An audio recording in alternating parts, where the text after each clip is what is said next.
Doutor Fernando Chagas, que é o nosso entrevistado de hoje, infectologista, para alertar, ele é infectologista e está na condição de diretor do Hospital Clementino Fraga em João Pessoa e vai alertar sobre o aumento dos casos de arboviroses nesse período chuvoso. Além desse assunto também, vamos falar sobre a nova varíola dos macacos. Bom dia, doutor, tudo bem? O que é que está acontecendo? Porque as UPAs e os hospitais estão registrando uma grande quantidade de pessoas com essa arbovirose. Pois é, Bruno. Bom dia a todos. Bom dia quem está agora nos acompanhando. É um período, né, de aumento com chuvas, como você bem colocou, também, consequentemente, acaba aumentando a população, né, de mosquitos, o Aedes aegypti, que é o vetor dessas doenças. A arbovirose vem exatamente disso. São vírus que são transmitidos pelo mosquito. E quais são os vírus da dengue, né, a zika e a chikungunya? De fato, um aumento grande, mais de 11 mil casos nessas últimas semanas só de dengue aqui na nossa região. Eu acredito que todo mundo tem alguém que está com alguma arbovirose nesse momento. Então, acendo o alerta aí, porque é uma doença que ela pode sim evoluir para uma forma grave, assim como também é uma doença que deixa você uma semana, 10 dias em cima de uma cama, né? E a gente pode combater, a gente pode evitar isso com medidas contra o mosquito. Então, aumento também, a gente tem visto doenças respiratórias, né?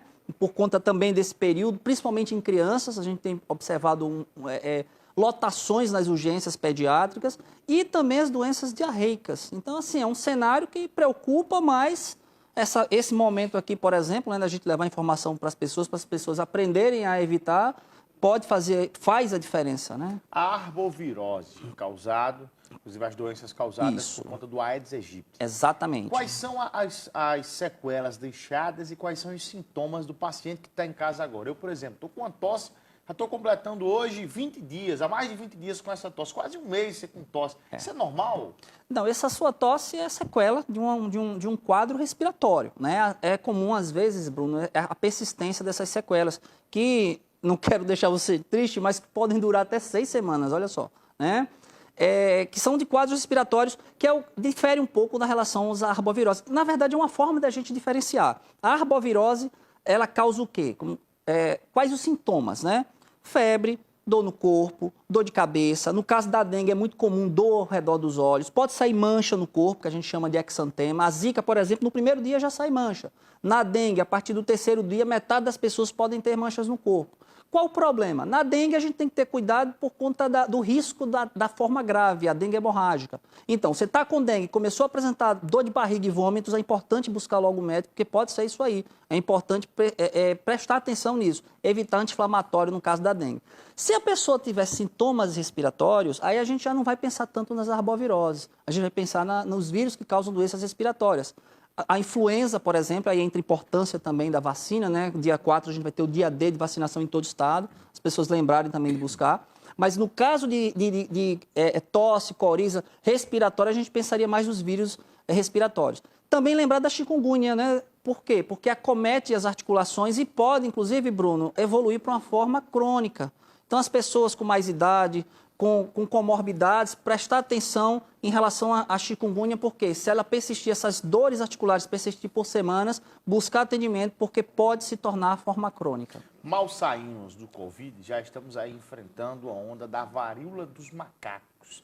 Se escuta muito falar sobre esse tema, alguns recortes nas redes sociais, algumas pessoas dando uma proporção maior de que realmente não corresponde à doença, mas do ponto de vista da medicina e da ciência, o que é que já pode se dizer sobre isso? A gente está preocupado, talvez tem também, né, o trauma do que a gente vivenciou com a Covid-19.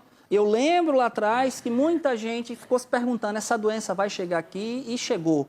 Então, para evitar, né, que a varíola dos macacos chegue e nos impacte, a gente já começou, inclusive, a planejar, Bruno, medidas de proteção, por exemplo, planejar fluxos de atendimento caso apareça essa doença aqui. É uma doença que pega o corpo da pessoa e faz com que apareçam lesões que se espalham por todo o corpo, que inclusive a imagem espanta, né? A transmissão, inclusive, parece com a transmissão da Covid, por gotículas, por toque.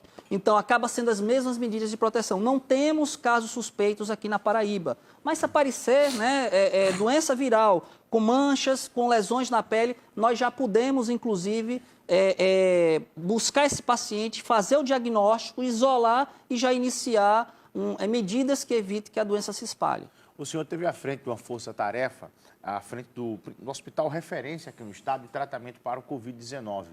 Muitas vidas, muitas pessoas foram salvas porque passaram por lá. E lá se serviu de um termômetro para saber como é que está o Covid no estado hoje. Estamos em dia 2 de junho de 2022. Como é que está o Hospital Clementino Fraga hoje em relação às doenças relacionadas ao Covid-19? Pois é, Bruno, até agradeço a pergunta, porque esse clima de já passou pode ser um clima perigoso.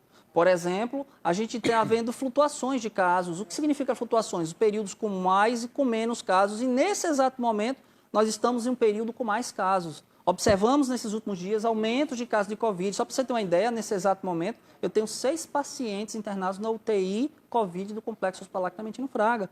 Qual é o perfil desses pacientes? Pacientes idosos com comorbidades, grande parte deles, ou que não se vacinaram. Infelizmente, a gente ainda tem resistência, principalmente nas doses de reforço, que são essas doses que estão evitando que, por exemplo, a variante Ômicron avance.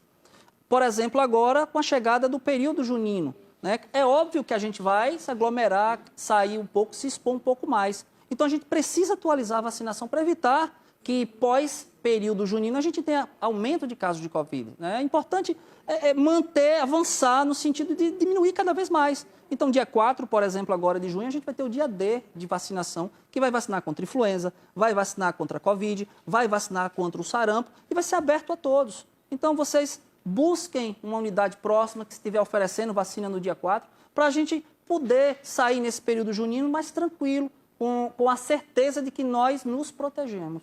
Coisa boa. Doutor Fernando Chagas, infectologista, diretor do Hospital Clementino Fraga, muito obrigado pela entrevista conosco e boa sorte na sua caminhada. Eu que agradeço, Bruno, mais uma vez, essa possibilidade de levar informação à casa das pessoas. Uma ótima semana a todos e fiquem com Deus. Olha, faltando 1 minuto para terminar o nosso